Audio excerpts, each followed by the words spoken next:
seguimos en La Mira, como les habíamos anunciado, estamos con la doctora, la psiquiatra infantil Gabriela Garrido. Gracias por la visita, muy amable. A ustedes, Bueno, sí, por las invitaciones. Esta semana se presentó un informe sobre la salud mental y particularmente la salud mental en niños, donde, bueno, hay muchas cifras, ¿no? Pero es como la global o la más general, el 22% de los chiquilines tienen algún tipo de trastorno mental. Esas son cifras. Parece una cifra disparatadas. Sí, 1 de cada 5, sí. ¿no?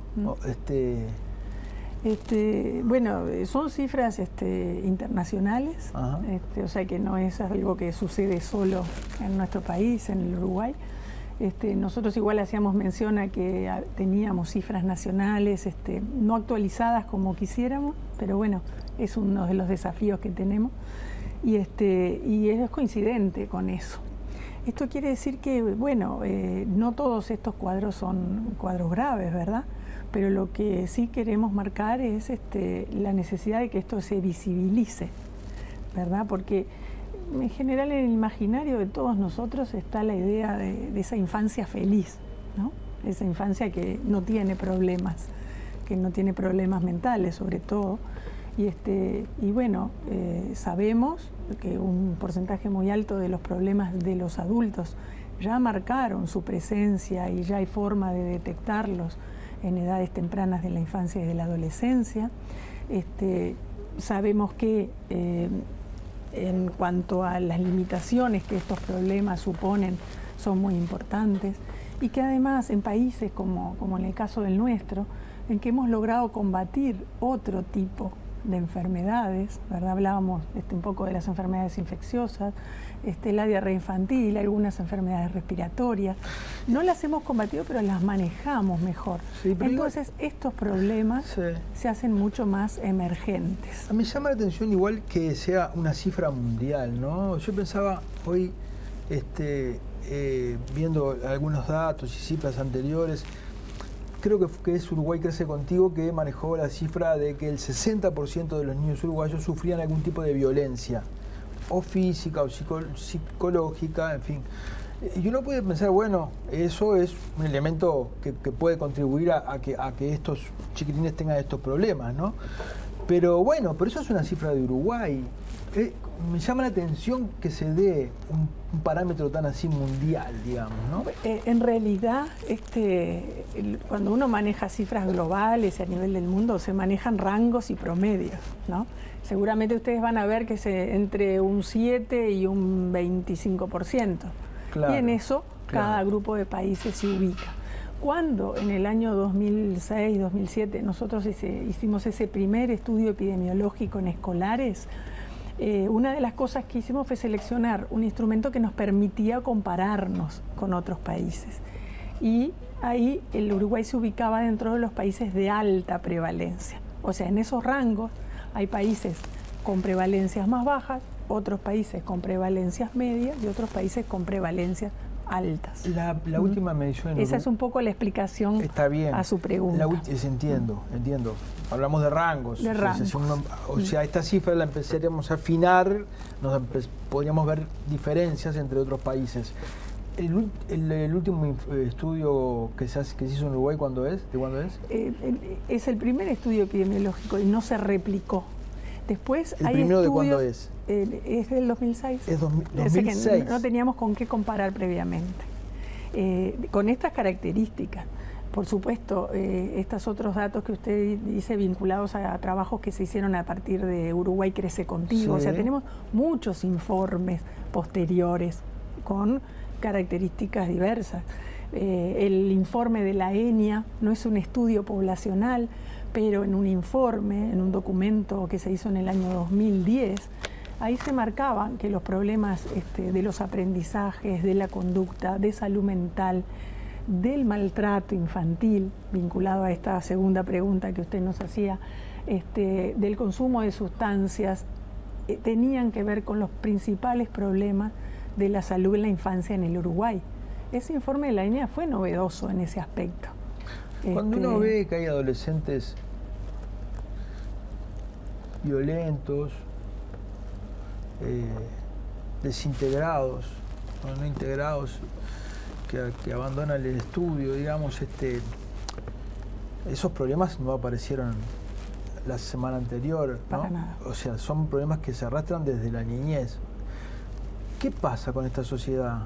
Que uno ve que no están priorizados esos temas, no están en la agenda cotidiana ni entre los principales asuntos. Y uno dice, no, uno piensa en los hijos de uno o en los hijos o en un niño. ¿Por qué no hay masa crítica?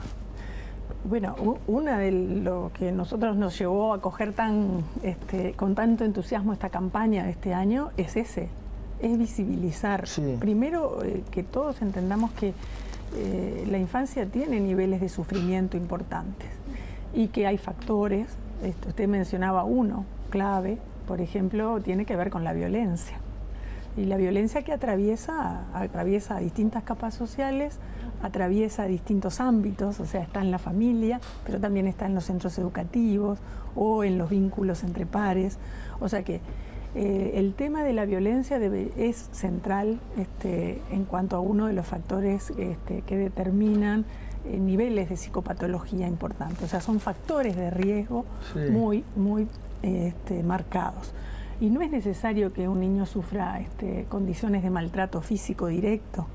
O sea, la presencia y ser testigo de violencia intrafamiliar, aunque no sea parte directa, ya lo hace ser vulnerable y eso genera...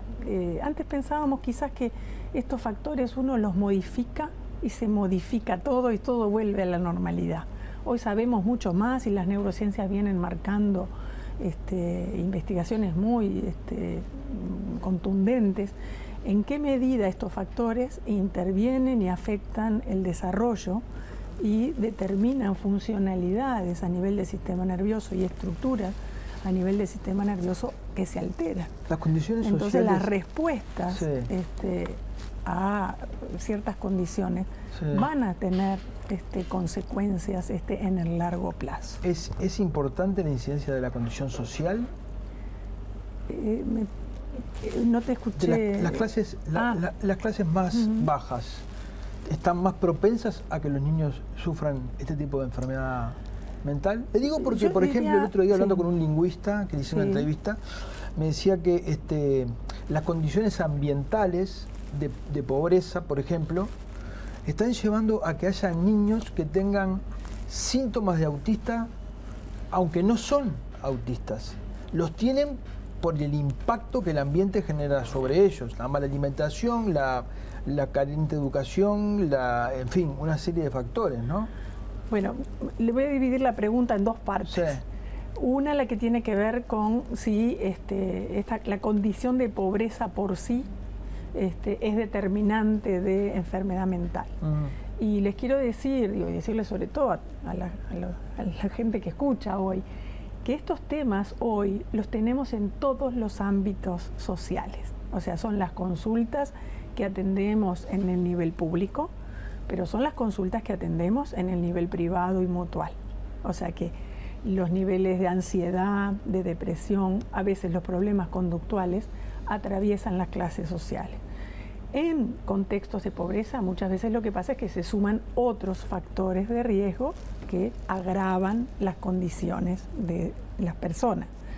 Pero en una condición de pobreza, los niños que, por ejemplo, están en contextos de violencia y los niños que no están en contextos de violencia están en condiciones muy distintas para enfrentar y para presentarse con enfermedades mentales. Esto quiere decir que la asociación de enfermedad mental en los niños con condiciones de violencia es mucho más alta que aquellos niños que no la padecen, ¿ya? Y viviendo en los mismos contextos socioeconómicos. Lo mismo nos puede pasar en contextos socioeconómicos altos, aunque la expresión de la violencia sea diferente. Y las consecuencias, porque ¿por qué los adolescentes que tienen conflicto con la ley son el 98% de sectores bajos y sectores marginados? porque no hay ahí, no hay en el INISA muchachos de Pocitos, ni de Carrasco, ni de la costa. Me permite terminar la respuesta anterior y enseguida me dedico a eso. ¿La ansiedad? No, porque en su intervención había un aspecto que no quiero que quede en duda. Cuando se hablaba, por ejemplo, de que en contextos de pobreza se podía visibilizar más cuadros como, por ejemplo, el autismo, ahí quiero aclarar que eso no es así, ¿tá? No es así porque hay cuadros como los trastornos del espectro del autismo que se presentan con igual prevalencia en todos los medios socioeconómicos, ¿tá? No es un factor la pobreza de mayor riesgo. Sí, pero no, le quiero aclarar que él no este lingüista no dijo que fueran autistas, dijo que tenían comportamientos. Pero igualmente no son comportamientos autistas. Lo que podemos ver, por ejemplo, niños pequeños, en preescolares, en contextos de mucha adversidad, y adversidad, vuelvo a decir, no es solo pobreza, adversidad es maltrato, o sea, tenemos que decirles a la ciudadanía que las cifras nuestras de maltrato físico y de maltrato psicológico hacia los niños son sí alarmantes. Después nos alarmamos en el extremo que usted me plantea con respecto a qué pasa después, a qué pasa con los adolescentes más adelante, ¿verdad? Con las infracciones. Pero lo que traemos nosotros es el impacto que tienen estas condiciones de violencia temprana, ¿tá? Entonces, lo que a veces podemos ver en niños pequeños es la presión del sufrimiento, del malestar y de la depresión temprana, que los puede volver niños más apáticos, menos curiosos, menos activos, ¿verdad? Y capaz que en el colectivo pueden decir, uy, este niño que no responde es autista, pero eso no tiene nada que ver con el autismo. ¿Tá? Un poco una aclaración. Está bien. Y lo otro, con respecto a, bueno, a qué población está hoy en condiciones de privación de libertad, yo creo que ahí hay que hacer un análisis un poco más exhaustivo, porque sí tenemos, lamentablemente, ¿no?, adolescentes y jóvenes de clases medias, ¿verdad?, o de clases más altas. ¿Qué porcentaje? Yo no sé porcentajes, no es mi área, no sé porcentajes. ¿Pero usted cómo sabe Pero eso? sí, porque conozco casos. Claro, conocer puede ser que conozca, puede ser que conozca casos, hay que desglosar. Pero la mayoría. Bueno, por eso, pero hay que desglosar mucho ahí la información, ¿verdad? Sí, y hay que conocer lo que yo les decía hoy, tempranamente, digo, esas historias, ¿tá? Esas historias, porque a veces son crónicas, por eso usted me decía, ¿qué pasa? ¿La enfermedad llega un día y se instala? ¿Llega un día a la adolescencia y se instaló? ¿O llega en la adultez y se instala el problema? ¿No? El problema, sí. Ejemplo de la delincuencia, o tiene un devenir, tiene una continuidad, sí. Y nosotros lo que insistimos es que esto tiene una continuidad. Y de repente problemas que no son tan significativos tempranamente, y les hablo de cosas tan comunes como un problema del lenguaje, como un problema en un aprendizaje o en aspectos de la atención, ¿verdad? Esos pequeños problemas, entre comillas, cuando no les brindamos la detección oportuna, cuando no les brindamos la atención oportuna, esos problemas tienen una tendencia a complicarse. Y cuando ustedes ven muchos de estos adolescentes que tienen esta historia de conflicto con la ley, muchas veces tempranamente tenemos estos temas vinculados a su desarrollo temprano. Por eso quizás, bueno, costó su aprendizaje en el tránsito escolar, quizás quedaron fuera del sistema educativo más tempranamente. Entonces, es esa sumatoria. Claro, pero todas esas condiciones que usted me está diciendo, yo creo que a veces los profesionales, por temor a estigmatizar, digamos, relativizan situaciones. Como usted está relativizando lo que es evidente, doctora, le puedo asegurar, porque yo me dedico a investigar bastante estos temas. La abrumadora mayoría de los niños de los adolescentes que están en el INISA son pertenecientes a barrios pobres. Y eso se da luego en una continuidad que es el patio trasero del CONCAR. Cuando llegan a mayores, el 98%, por decir una cifra, de los presos son surgidos de hogares pobres. Lo que digo es que me parece que no hay que relativizar la pobreza, aunque a veces se pueda caer en eso que es mucha gente dice, es estigmatizar la pobreza como la causa de. Sí, el tema es, lo que yo quiero señalar, es que el acceso a los servicios, el acceso a la atención, a pesar de que podemos decir que nosotros hemos avanzado, que tenemos una cobertura más amplia, en estos temas no es universal y equitativo. O sea, no hemos logrado que el acceso sea equitativo. Seguramente, si un niño o un adolescente presenta, por ejemplo, algo que puede ser muy, digamos, se puede modificar, como la atención a una dislexia, a un problema del aprendizaje, y tiene el acceso a los tratamientos, seguramente su compromiso funcional es más. Seguramente eso no se transforma en una discapacidad.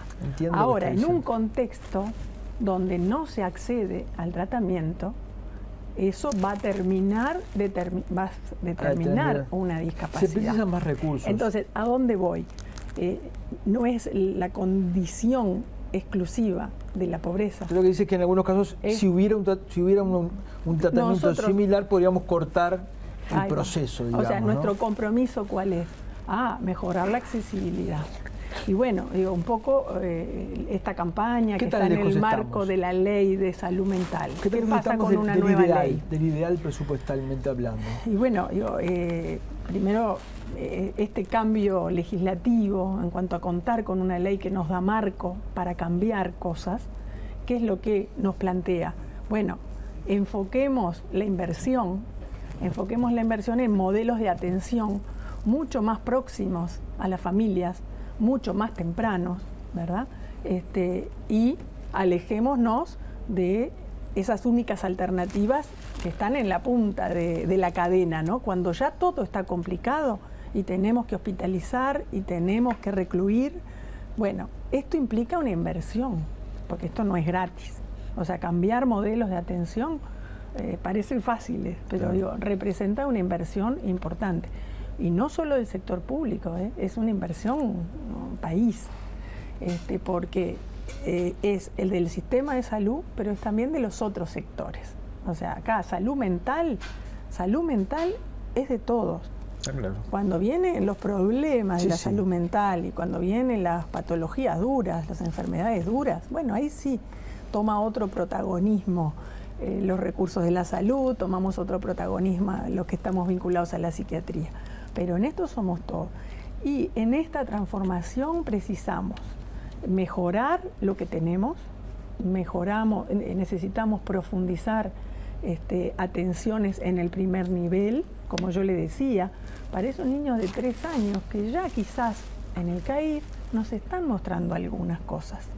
Necesitamos tener estructuras intermedias para adolescentes que no necesitan estar hospitalizados, pero necesitan quizás una atención diurna en momentos de crisis. Precisamos muchos espacios como tenemos, pero habría que reproducirlos por muchos, espacios adolescentes, centros juveniles este es un llamado en todo el país. A los hombres públicos de que es una necesidad de invertir ahí porque nos estamos ahorrando problemas en el futuro. Exactamente. Esta inversión es, yo te diría, no necesitamos equipos. No es una inversión en equipamiento, no precisamos tomógrafos, no precisamos resonadores, precisamos racionalizar y capacitar recursos y cambiar aspectos actitudinales en todos. Por supuesto nosotros, en los técnicos de la salud mental, que tenemos una tendencia, y de la salud a veces a centrarnos en la enfermedad, pero también de la población, porque rápidamente un niño con alguna dificultad padece el estigma. Doctora, muchísimas gracias por su visita, ¿sí? A ustedes. Nos vamos a una tanda y ya volvemos.